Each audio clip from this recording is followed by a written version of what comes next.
A felicidade não está onde se procura.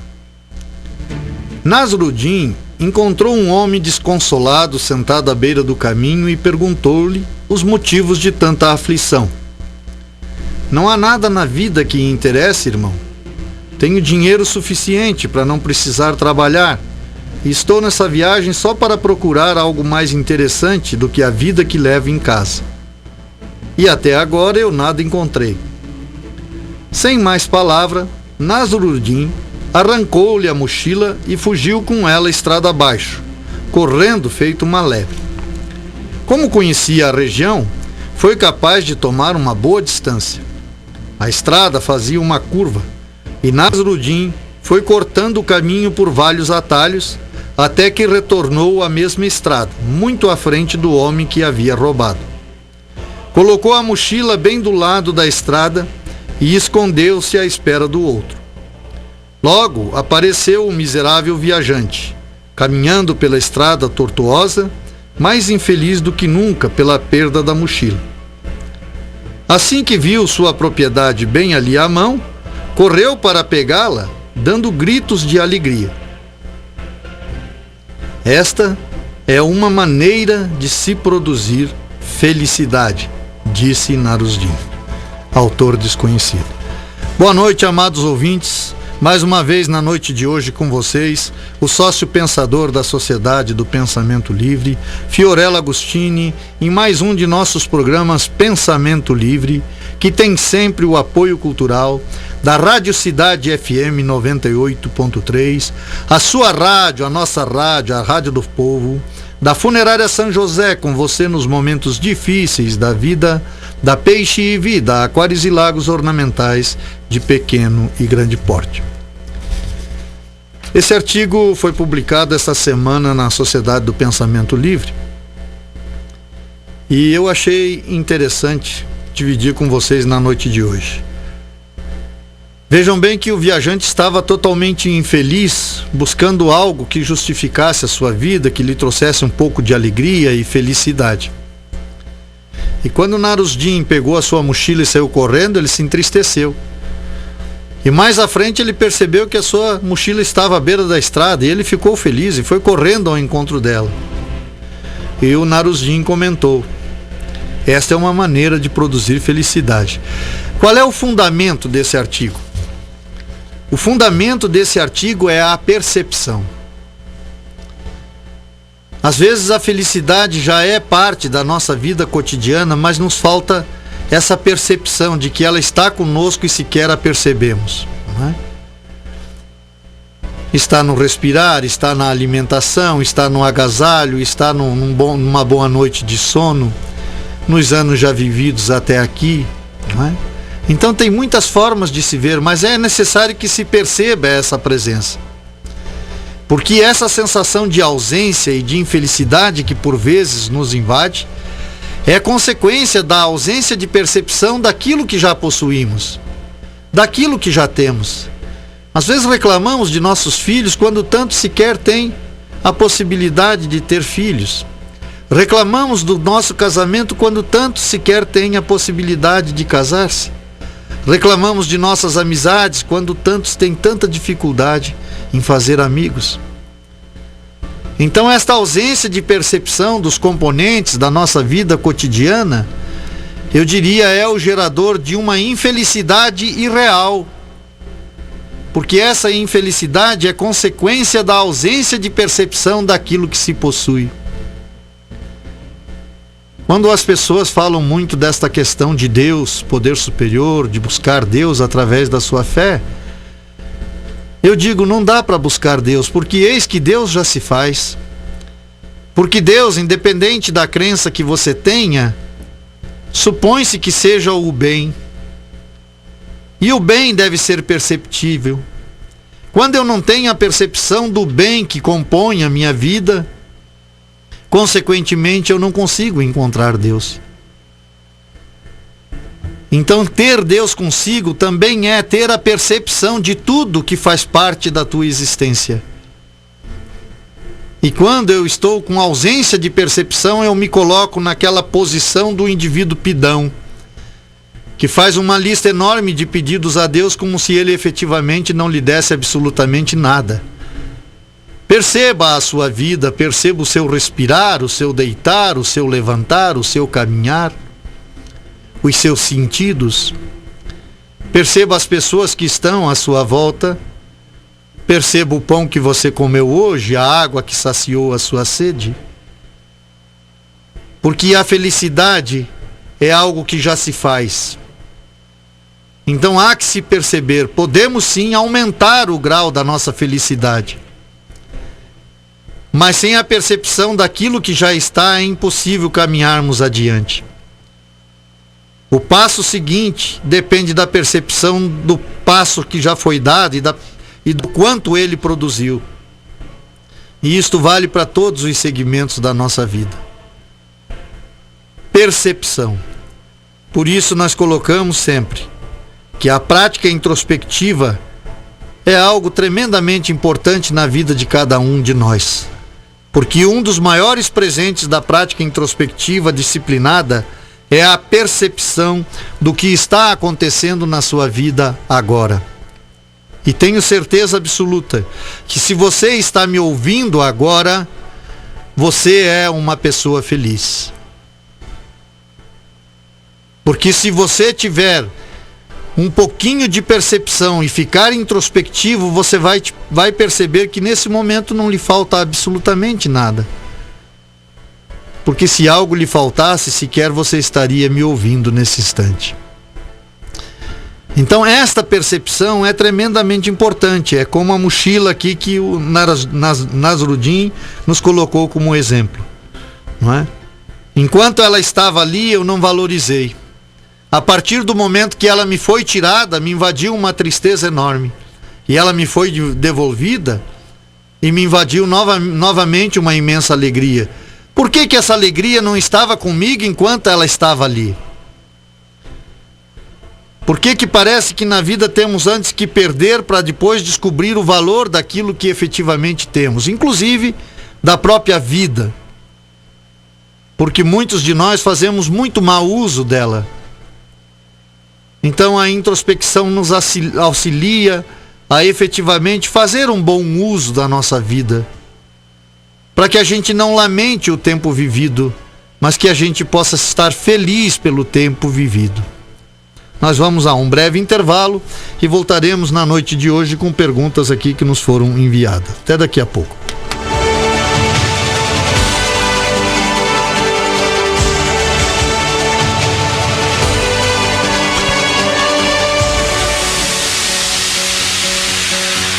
Peixe Vida Aquários e Lagos Ornamentais é uma empresa que vem agregando valores e humanizando clientes. Através do projeto Execução de Aquários e Lagos de Grande Porte, atendemos nos 3 estados do Sul, Paraná, Santa Catarina e Rio Grande do Sul. Visite nosso site peixevida.com.br. Peixe Vida, há 30 anos dedicados à vida. Avenida Belisário Ramos, 5194, Centro de Lages. Fone 32 24 0559.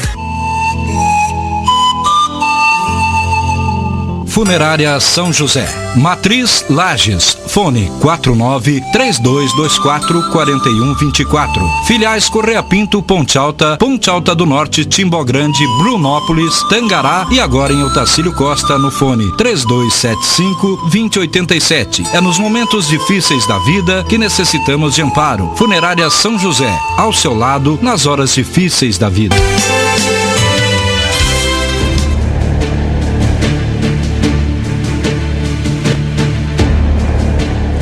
Voltamos, amados ouvintes, mais uma vez na noite de hoje com vocês, o sócio pensador da Sociedade do Pensamento Livre, Fiorello Agostini, em mais um de nossos programas Pensamento Livre, que tem sempre o apoio cultural da Rádio Cidade FM 98.3, a sua rádio, a nossa rádio, a Rádio do Povo, da Funerária São José, com você nos momentos difíceis da vida, da Peixe Vida, Aquários e Lagos Ornamentais de pequeno e grande porte.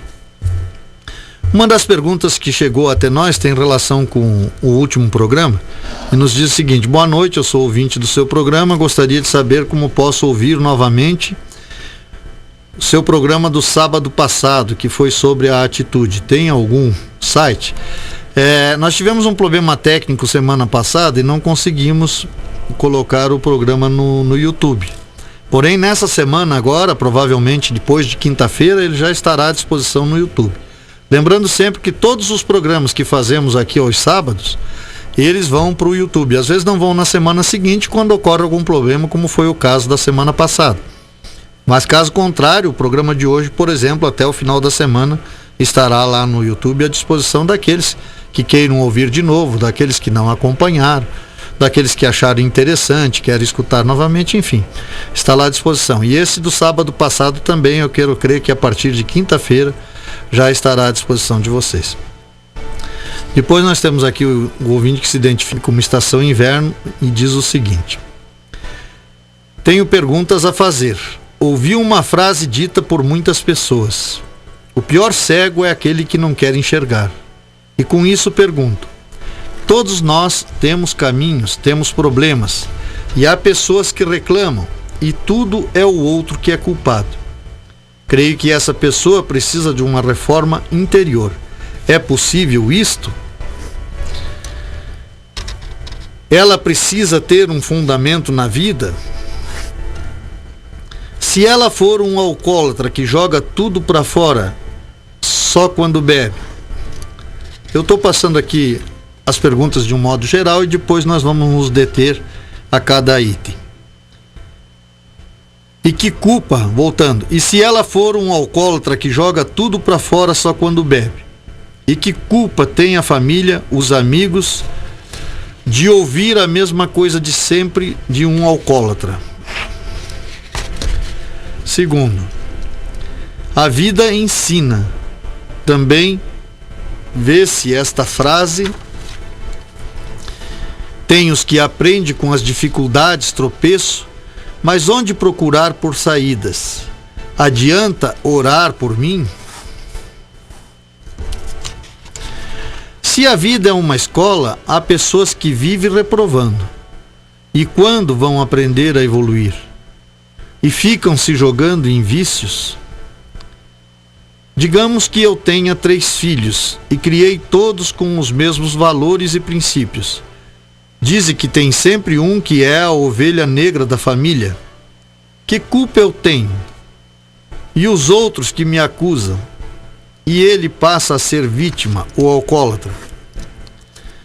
Para mim, família é como 5 dedos da mão. Se eu machucar um dedo, dói em todos.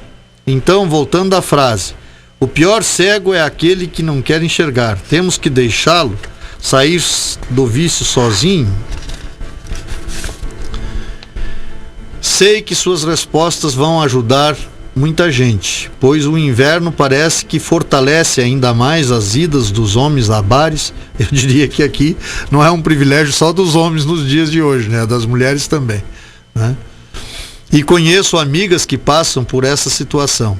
Marido voltando para casa, todo falante, em pleno sábado.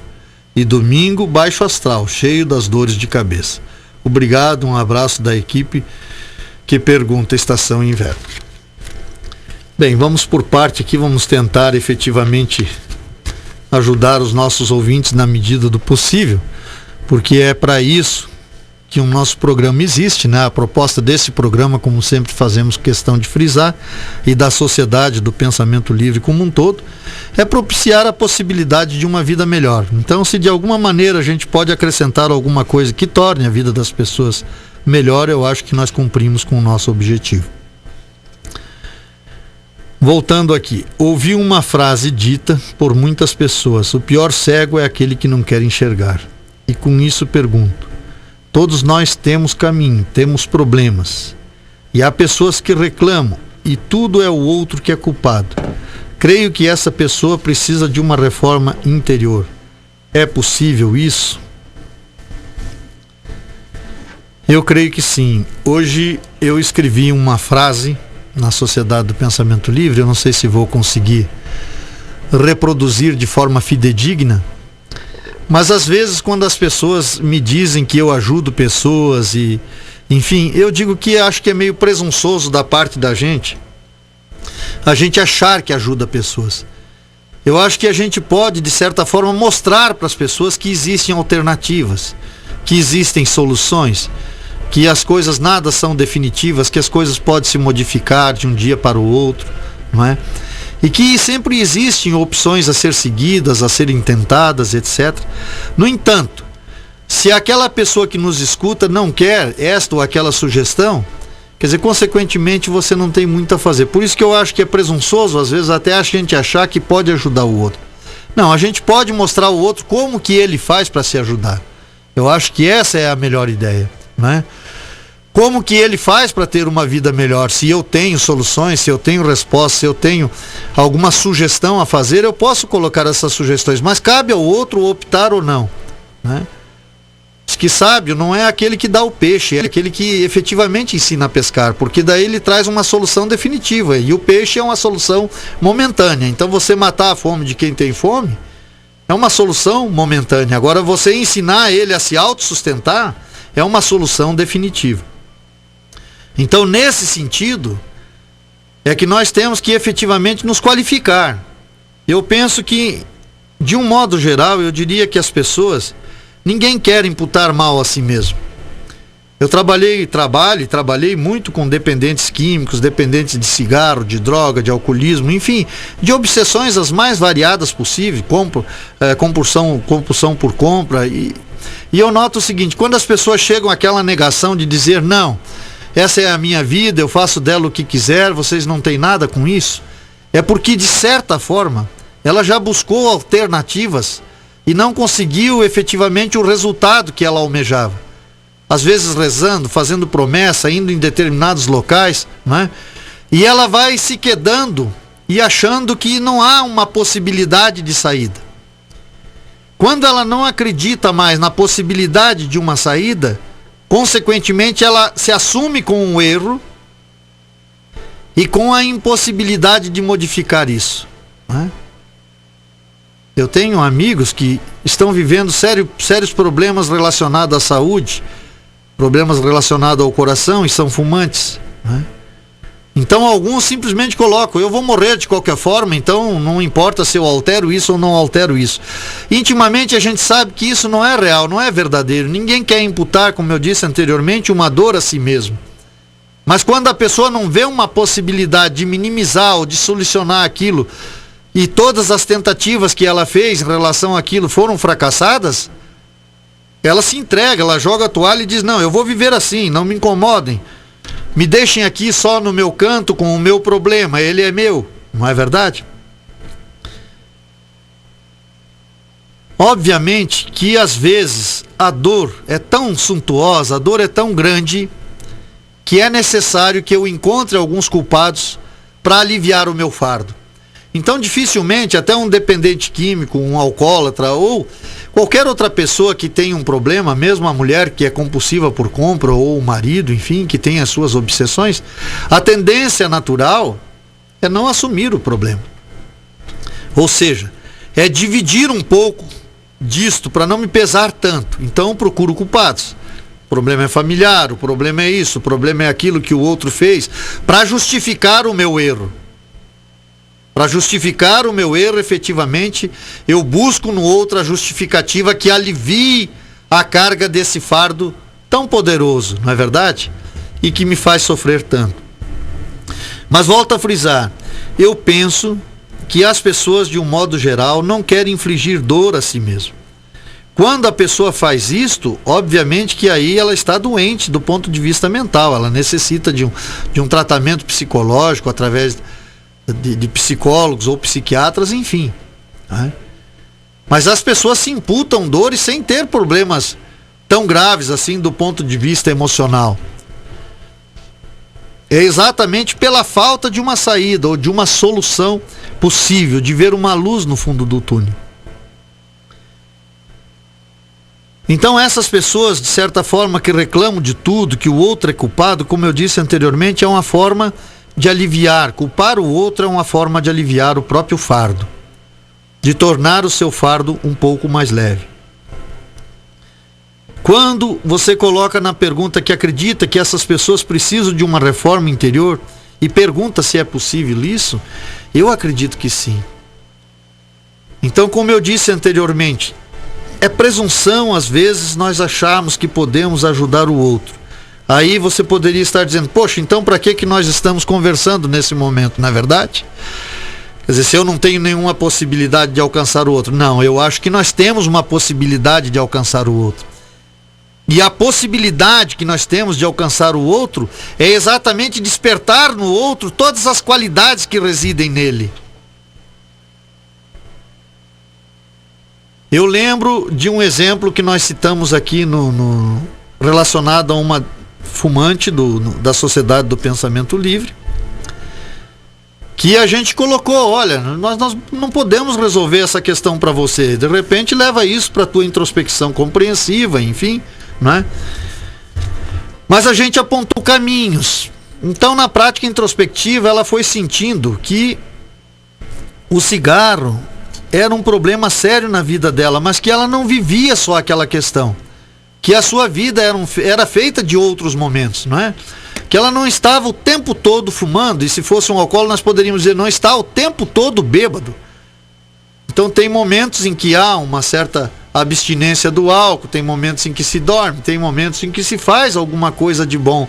Eu não posso acreditar que todas as ações de uma pessoa sejam extremamente negativas, mesmo aquelas que têm dependências graves. Bom, a esses familiares ou amigos que lhes são próximos, cabe efetivamente enaltecer virtudes e qualidades nele presentes. É que nem essa questão de Deus, né? Poxa, Deus está em todos de forma democrática.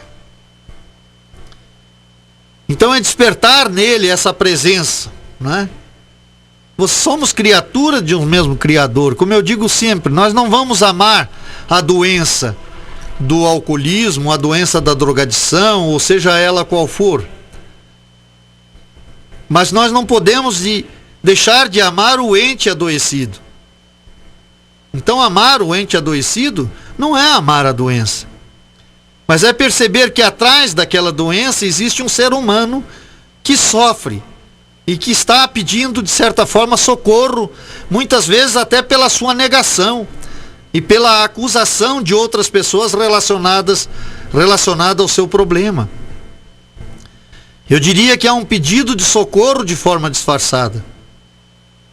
Então, imbuir-se do propósito de levar algum tipo de ajuda é tentar despertar nele toda a capacidade que reside nele para inverter essa situação, seja ela qual for.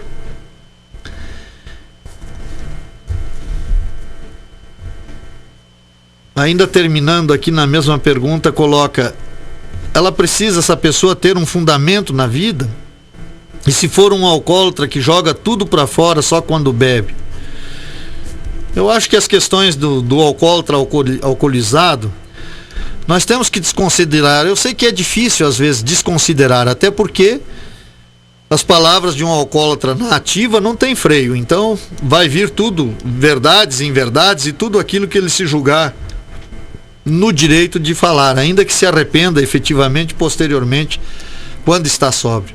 Nós temos que entender que isto é uma questão da doença. Isto é um sintoma da doença. Então, uma vez alcoolizado, um dos sintomas é esse. É falar um monte de besteira, às vezes é ter atitudes mais agressivas, né? Enfim, cada um reage de forma diferente diante da sua doença, da sua dependência do alcoolismo. Nós temos que entender que a pessoa que está ali naquele momento, ela está vivendo um sintoma de uma doença que ela possui, que é a doença do alcoolismo. Quem diz isso é a Organização Mundial da Saúde, não sou eu. E eu acredito piamente que é uma doença.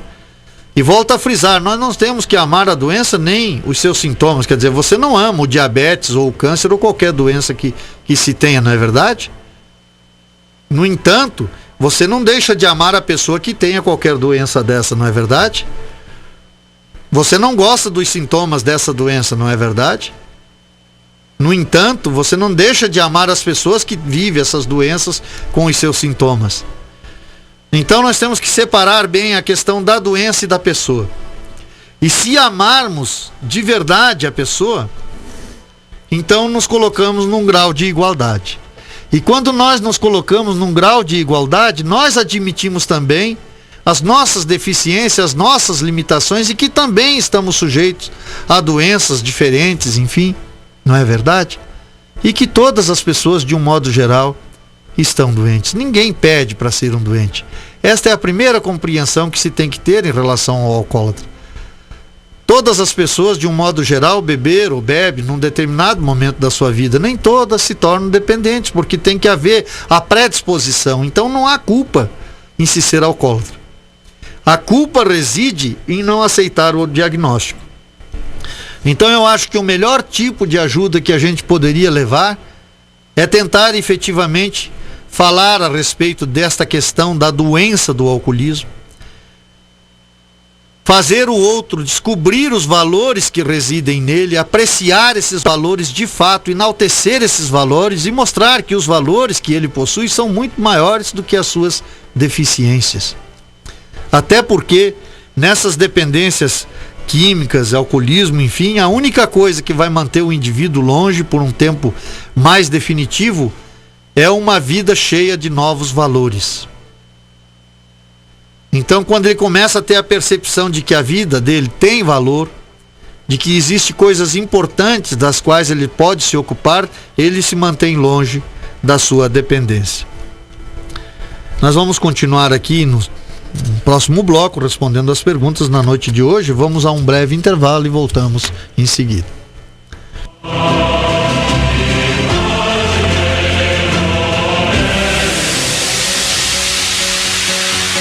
Peixe Vida Aquários e Lagos Ornamentais é uma empresa que vem agregando valores e humanizando clientes. Através do projeto Execução de Aquários e Lagos de Grande Porte, atendemos nos 3 estados do Sul, Paraná, Santa Catarina e Rio Grande do Sul. Visite nosso site peixevida.com.br. Peixe Vida, há 30 anos dedicados à vida. Avenida Belisário Ramos, 5.194, Centro de Lages. Fone 32 24 0559. Funerária São José, Matriz Lages, fone 49-3224-4124. Filiais Correia Pinto, Ponte Alta do Norte, Timbó Grande, Brunópolis, Tangará e agora em Otacílio Costa no fone 3275-2087. É nos momentos difíceis da vida que necessitamos de amparo. Funerária São José, ao seu lado nas horas difíceis da vida.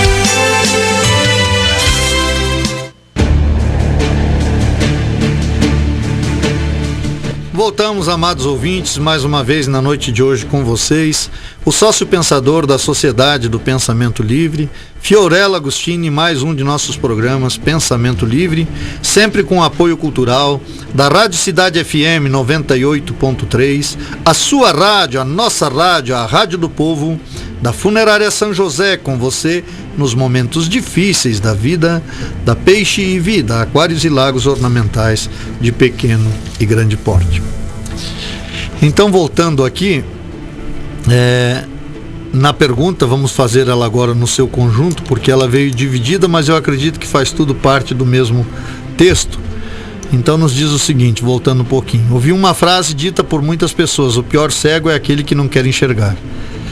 Portanto, como eu disse anteriormente, não é cego para o problema. O problema todo mundo vê, entenda. Nós ficarmos acusando, isso não vai ajudar muito. Nós temos que tentar fazer com que esse cego enxergue as coisas boas que existem nele. É esse tipo de visão que nós temos que despertar nesse cego. Depois continua, com isso pergunta: todos nós temos caminhos, temos problemas, há pessoas que reclamam e tudo é o outro que é culpado. Aí já coloquei que é uma forma de aliviar, de certa forma, o fardo. Creio que essa pessoa precisa de uma reforma interior. É possível isso? Sim, acredito que sim. Ela precisa ter um fundamento na vida. Eu diria que ela já tem um fundamento na vida. O que nós precisamos é despertar esse fundamento de vida que ela tem. Porque intrínseco no seu ser há valores, pode ter certeza disso. E esses valores precisam ser despertos. Se ela for um alcoólatra que joga tudo para fora só quando bebe, aí também já colocamos que o alcoólatra essa questão de jogar para fora quando bebe, de reações às vezes agressivas, elas são só um sintoma de uma doença muito maior, que é o próprio alcoolismo. Então temos que entender que todas as doenças têm o seu sintoma, o alcoolismo não é diferente, e aquele ser, naquele momento alcoolizado, ele está de posse da sua doença. Consequentemente, não é isso que nós vemos, é um ser humano que antecede a própria doença. Então temos que trabalhar a doença, acaba o sintoma. Tanto que quando ele está sóbrio, ele não faz isso que você coloca aqui, não é verdade?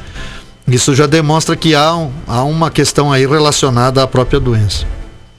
Que culpa tem a família e os amigos de ouvir a mesma coisa sempre de um alcoólatra? Aqui é interessante, porque aqui existe uma coisa que se chama liberdade. Eu penso que a posição mais coerente, primeiro, seria efetivamente tentar ajudar com que se houvesse um autodiagnóstico dele mesmo, sabe? Dando demonstração. De que forma você poderia ajudar? Eu vou dar um exemplo simples. Porque toda pessoa que está me ouvindo hoje deve se perguntar: eu bebo, eu não bebo? O que é um alcoólatra? Ou como é que se identifica um alcoólatra? Então, para você identificar um alcoólatra, às vezes até sem a necessidade de você ir a um especialista, um médico especialista no assunto, eu diria que existe um exemplo bem simples para definir o alcoólatra. Alcoólatra é aquela pessoa que, a partir do momento que ele ingere a bebida alcoólica, ele não tem controle sobre a quantia de bebida ingerida. Ou seja, a partir do momento que ele toma o primeiro trago, ele não consegue ficar no primeiro trago. Ele tem que chegar a um nível de embriaguez. Existe uma coisa interessante aí, que muitas pessoas pensam que não são alcoólatras, porque elas não bebem todos os dias. O alcoólatra necessariamente não precisa beber todos os dias. Existem alcoólatras que são alcoólatras de fim de semana, que a gente costuma dizer. Mas uma coisa ele tem em comum também com o alcoólatra que bebe todo dia: é que cada vez que ele bebe, ele tem que beber até se embriagar. Esse é o alcoólatra. Todo alcoólatra consegue ficar em abstinência do álcool. Inclusive o alcoólatra crônico. Aquele que bebe diariamente, que já chegou no último estágio de alcoolismo, não é? Só que nesses casos, às vezes é necessário um internamento médico, porque pode haver um delírio tremens, pode haver reações relacionadas à sua abstinência. Mas todo alcoólatra pode ficar, sim, em abstinência do álcool. Então, volto a frisar: se você não tem controle sobre a quantia de bebida que você ingere, mesmo que você beba esporadicamente, uma vez por mês, mas cada vez que você bebe, uma vez por mês você se embriaga, então você já tem uma predisposição para instalar em você a doença do alcoolismo. A raiz já está aí. Se você continuar bebendo, esses intervalos vão se tornar cada vez menores. De final do mês eles passam para fim de semana. Posteriormente você já começa a beber no meio de semana. E dali 5 a 10 anos, que é o tempo que se leva para desenvolver a doença no seu ápice, você chega à dependência crônica, onde você já necessita beber todos os dias para fazer todas as coisas relacionadas à sua vida. Então eu não sei qual é o grau de dependência que se tem aqui. Mas para auxiliar a família, quer dizer, no sentido de auxiliar o ente querido que está com um problema, primeiro é tentar efetivamente dar esses exemplos do que é um alcoólatra, né? Porque o alcoólatra não consegue. Se você sugerir para um alcoólatra, por exemplo, esse também é um teste bem interessante. Dá para sugerir para um alcoólatra tomar uma dose pequena, né, da sua bebida destilada de preferência, seja cunhaque, uísque ou cachaça, né? Então beber uma dose por dia durante 7 dias. Se ele for alcoólatra, ele não consegue. Num desses dias ele vai se embriagar. Então ele consegue, por exemplo, começa na segunda-feira, ele toma, na terça ele toma, na quarta ele já se embriaga.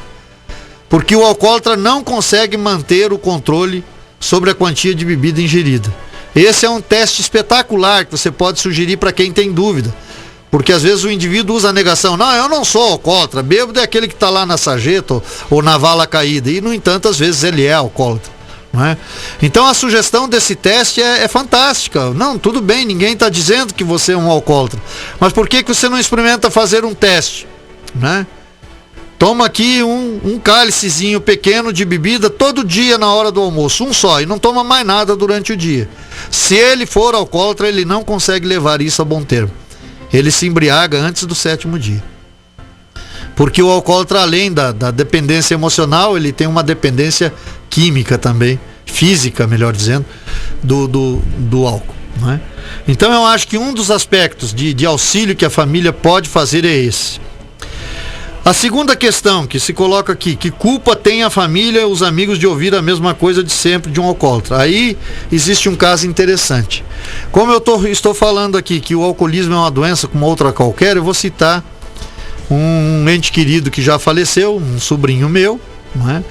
Que sofreu com a doença de AIDS, e quando surgiu o AZT, os médicos diziam para ele: olha, ele tinha 28 anos na época, se você tomar o AZT, você vai prolongar a sua vida. De repente a ciência descobre mais para frente, como descobriu mais tarde os coquetéis e tal, que se usam hoje para prolongar a vida até com qualidade de vida. Ora, o meu sobrinho optou por não tomar o AZT. Ele disse: não quero o AZT, eu quero abreviar a minha vida.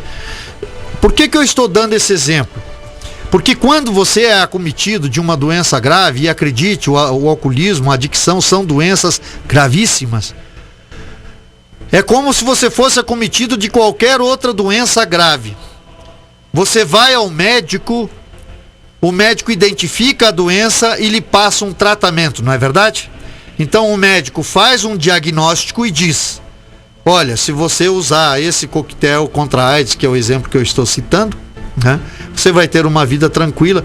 No entanto, quem vai dizer sim ou não ao uso desse medicamento é o paciente, não é o médico.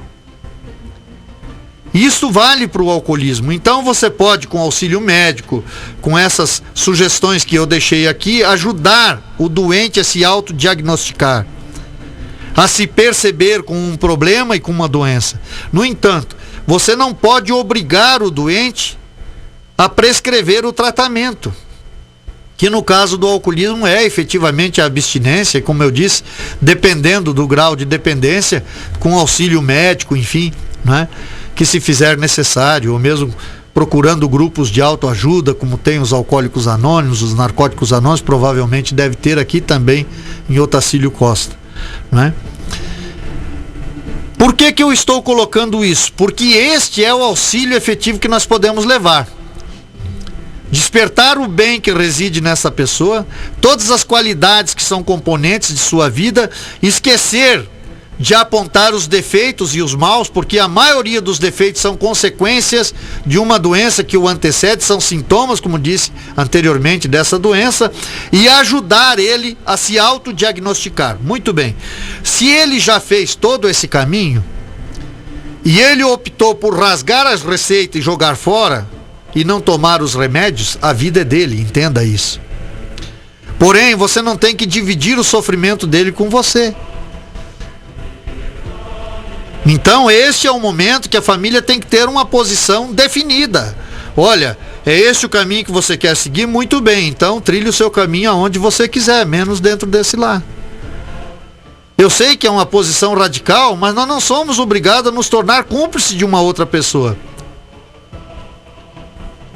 A pessoa tem a liberdade e o direito de decidir sobre a sua vida, e se a pessoa quer decidir pela manutenção da sua doença ou quer continuar se embriagando, é um direito que a sua liberdade lhe dá.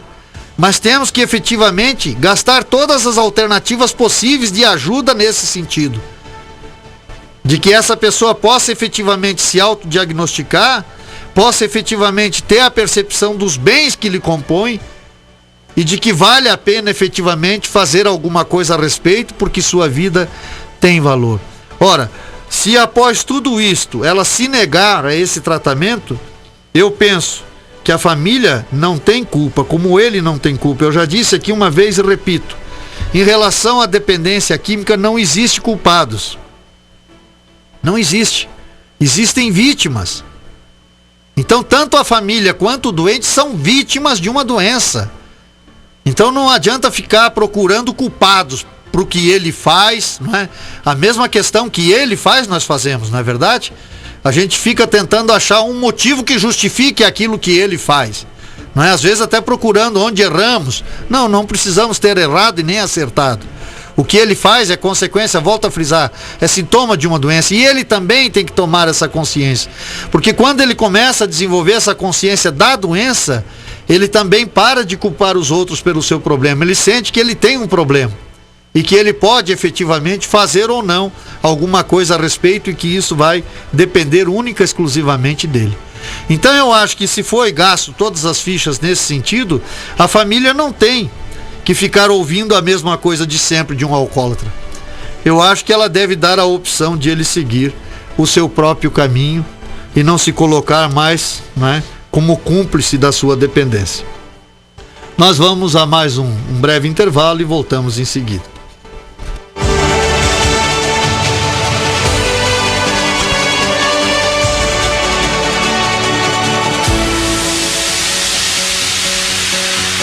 Peixe Vida Aquários e Lagos Ornamentais é uma empresa que vem agregando valores e humanizando clientes. Através do projeto Execução de Aquários e Lagos de Grande Porte, atendemos nos 3 estados do Sul, Paraná, Santa Catarina e Rio Grande do Sul. Visite nosso site peixevida.com.br. Peixe Vida, há 30 anos dedicados à vida. Avenida Belisário Ramos, 5194, Centro de Lages. Fone 32 24 0559.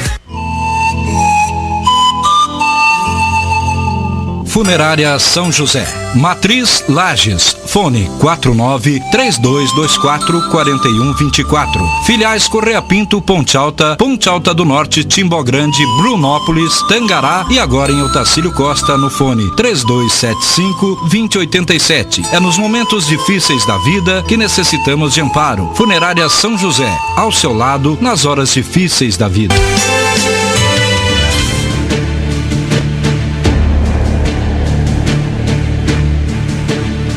Voltamos, amados ouvintes, mais uma vez na noite de hoje com vocês, o sócio pensador da Sociedade do Pensamento Livre, Fiorella Agostini, mais um de nossos programas Pensamento Livre, sempre com apoio cultural da Rádio Cidade FM 98.3, a sua rádio, a nossa rádio, a Rádio do Povo, da Funerária São José, com você nos momentos difíceis da vida, e da Peixe Vida, que essa semana está oferecendo descontos de até 60% em mais de 50 dos itens disponíveis na loja.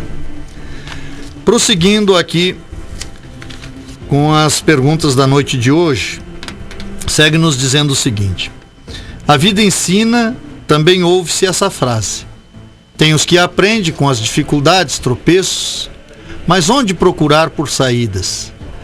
Adianta alguém orar por mim? Olha, a questão da oração eu acho que é uma questão muito pessoal e as pessoas efetivamente podem rezar por aquilo que desejarem, não é verdade? Eu falei outro dia sobre os princípios presentes em cada ser humano e disse que a crença é um princípio presente em todo ser humano em qualquer parte do planeta. Agora, no que ele acredita, isso já não é um princípio. Isto é uma opção que está na liberdade de escolha de cada um. Então, se a pessoa acredita que a oração pode auxiliar, sim, efetivamente. Pratique as orações, não é verdade? Peça para que os outros orem, se você acredita que a oração do outro pode de alguma maneira influenciar.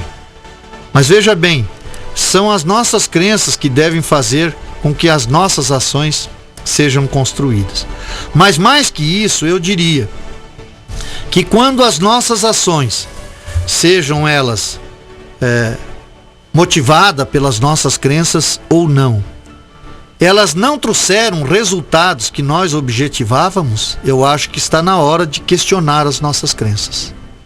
Ampliar as nossas crenças, melhorar as nossas crenças, a maneira de nos relacionarmos com as nossas crenças. Porque tudo na vida é assim, ação, resultado. Então toda ação pressupõe um resultado. E quando nós objetivamos as coisas, obviamente elas são consequências de uma somatória de ações que optamos no sentido de realizar aquilo que estamos objetivando. Seja em relação a nós, seja em relação ao nosso ente querido. E aí, efetivamente, nós temos que avaliar todas as nossas ações, incluindo as nossas próprias orações. Até que ponto, efetivamente, elas têm, de fato, trazido algum resultado dentro daquilo que nós buscamos, não é? Eu não estou dizendo que deve se parar com a prática, eu estou dizendo que às vezes precisa se rever a prática, às vezes intensificar. E aí é a crença de cada um que vai orientar o que ele efetivamente deve fazer. Onde procurar por saídas?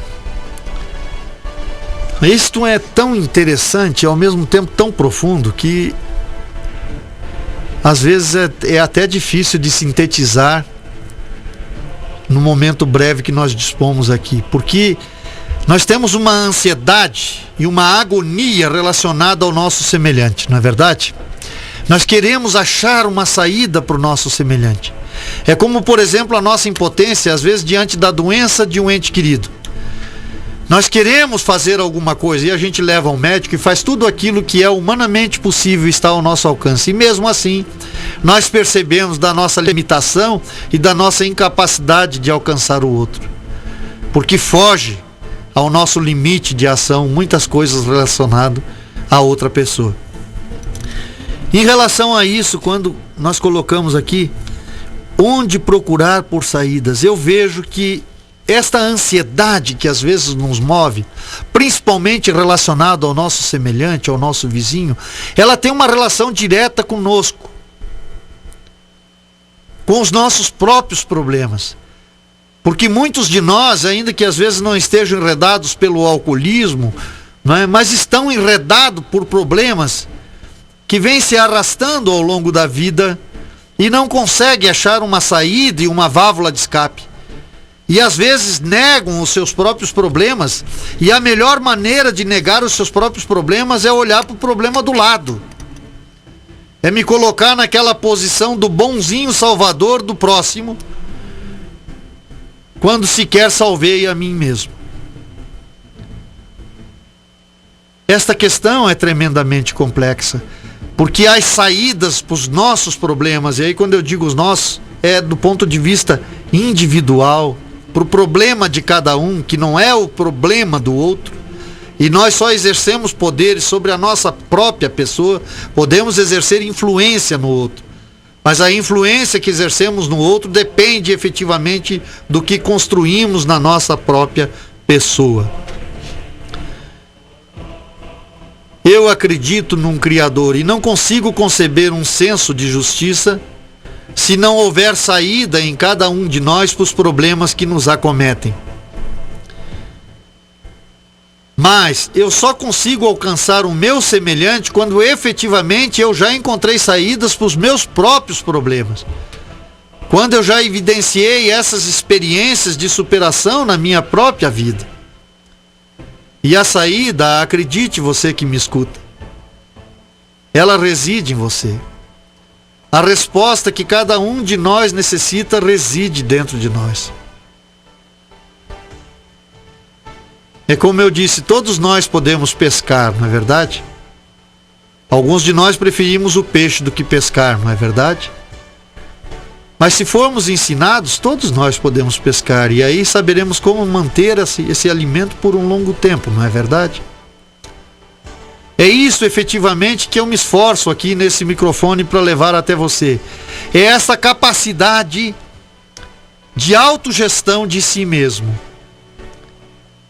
De perceber que as soluções que você precisa encontrar residem em você.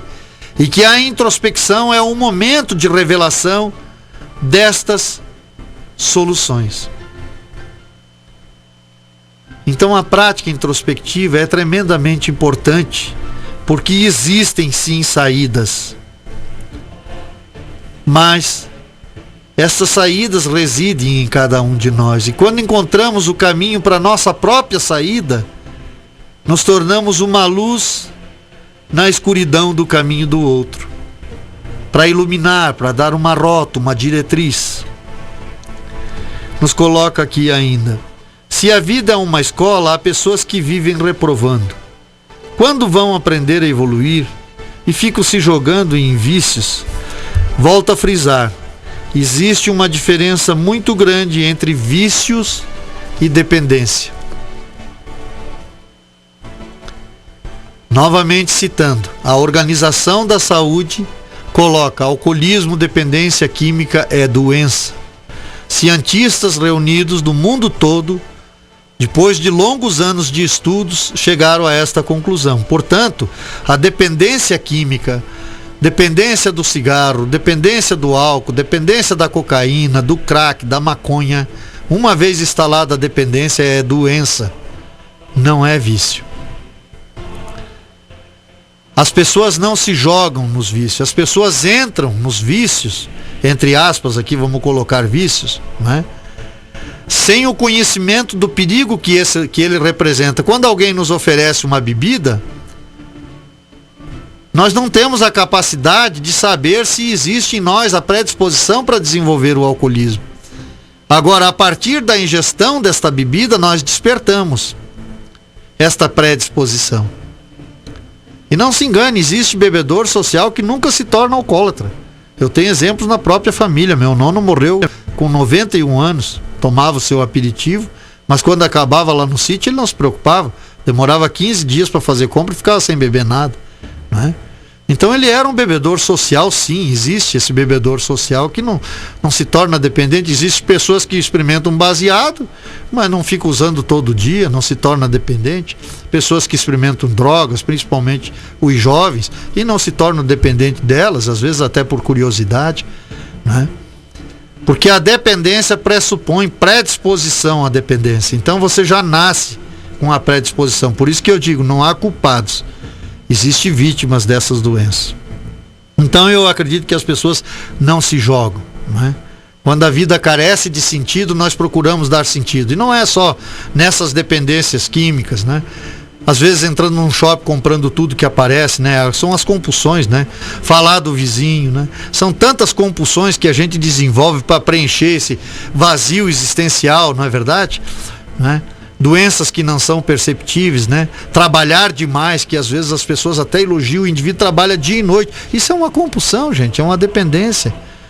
Se ele faz isso de forma demasiada, ele está deixando a desejar em outros segmentos da sua vida, no lazer, no tempo para a sua família. E às vezes a gente não percebe isso com desvios de comportamentos que são tremendamente perniciosos, né? Então volto a frisar, as pessoas não entram nisso, nem se jogam. Quer dizer, a vida propicia um momento para que a gente tenha nisso uma opção. Quando essas pessoas vão aprender a evoluir, eu acho que quando nós tivermos um convívio coletivo mais evoluído, sem tantas acusações, né? Mas no sentido de se compreender melhor o semelhante, de entender melhor o que afeta o meu próximo e de que forma eu posso efetivamente alcançá-lo, ou seja, ajudá-lo, de fato, não com acusações. O problema, volto a frisar, ele é o primeiro a saber do problema que tem. Então eu apontar isso não vai acrescentar absolutamente nada. Eu tenho que apontar soluções, qualificações, perceber que se tenho qualidades, elas não são um mérito próprio, isso reside em todo ser humano. Onde estão as qualidades desse ser humano? Ajudar ele a despertar para essas qualidades, para essas qualificações. Digamos, continua aqui, digamos que eu tenha 3 filhos e criei todos com os mesmos valores e princípios. Dizem que tem sempre um que é a ovelha negra da família. Que culpa eu tenho? E os outros que me acusam, e ele passa a ser a vítima, o alcoólatra? Volto a frisar, eu acho que essa resposta aqui a gente já respondeu anteriormente, não é verdade? As pessoas são diferentes. Então algumas são suscetíveis a compulsões, como eu coloquei aqui. De repente um tem compulsão por álcool, o outro tem compulsão por mentira, adora mentir, né? Mas como não é um defeito que prejudica tanto, sei lá se não prejudica tanto, né? Nem seu sintoma é tão danoso, nós deixamos passar batido, né? Ou tem compulsão por trabalho, ou tem compulsão por preguiça, se nega a trabalhar, e isso também se torna uma dependência em muitos casos. No entanto, esses defeitos às vezes passam batidos, não é verdade? Nós não computamos isso. Então ser a ovelha negra da família não é uma opção, é uma consequência. Principalmente quando isso se dá numa dependência química como é o álcool, como são as drogas. Não foi uma escolha. foi escolhido, é diferente. E esta questão de valorizar mais um e o outro é complicado também numa família, porque as qualidades são diferentes. Nós colocamos aqui, né, outro dia, a importância do gari, né? Numa greve de gari, quanta peste assola uma cidade. Então o gari é tão importante quanto o médico, mas é uma profissão tão simples aparentemente. Mas nós temos que entender a importância dessa profissão de fato, não só do ponto de vista teórico, mas do que seríamos de nós, da nossa vida sem eles, do quanto eles são importantes para a nossa saúde. E isso também na família, as qualificações são diferentes. Então um é mais sábio em matemática, ciência, história, é mais intelectual, o outro prefere o serviço mais rude, né? De repente gosta de pegar no pesado, trabalhar de pedreiro, enfim, né? São qualidades diferentes, mas ambas as qualidades são imprescindíveis, senão a sociedade não funciona. A sociedade humana é uma grande engrenagem onde ninguém é descartável. Então, a nível familiar, efetivamente cabe àquele familiar mais sóbrio perceber as qualificações e as diferenças e enaltecer essas qualificações, colocá-las em valores de igualdade. Eu acho que esse seria o esforço mais adequado. Para mim, família é como os 5 dedos da mão. Se eu machucar um, dói todo, sem dúvida. Concordo plenamente. Então, voltando à frase, o pior cego é aquele que não quer enxergar. Temos que deixá-lo sair do vício sozinho? Acho que já respondi essa pergunta. Sei que suas respostas vão ajudar muito a gente, pois o inverno parece que fortalece ainda mais as idas dos homens a bares. E conheço amigas que passam por essa situação. Marido voltando para casa todo falante, em pleno sábado e domingo, baixo astral, cheio de dores de cabeça. Obrigado, um abraço da equipe que pergunta. Estação Inverno. Nessa questão aqui, como eu frisei anteriormente no início do programa, né? Infelizmente hoje não são só homens que passam nos bares os fins de semana, né? Nós sabemos que a doença e a dependência em relação às mulheres também tem avançado bastante. Esta questão, às vezes, de se ausentar no final de semana também tem a ver com o ambiente do lar, né? Que é outro aspecto que nós poderíamos aqui falar um programa inteiro, né? Então eu acho que nós temos que criar alternativas no lar que realmente signifiquem felicidade, sabe? Abrir mão um pouco, às vezes, dos nossos desejos em prol do outro. Eu já contei aqui que minha esposa não gosta de futebol. No entanto, ela já aprendeu a gostar, né? Porque ela se preocupa comigo, ela quer me ver bem, ela sabe que eu gosto de assistir um futebol, né? Eu, por exemplo, não sou fã de novelas, mas eu também já abri mão em relação a isso, para que ela possa assistir as novelas que ela gosta, enfim, né? Então ceder, criar um ambiente de convivência pacífica, né?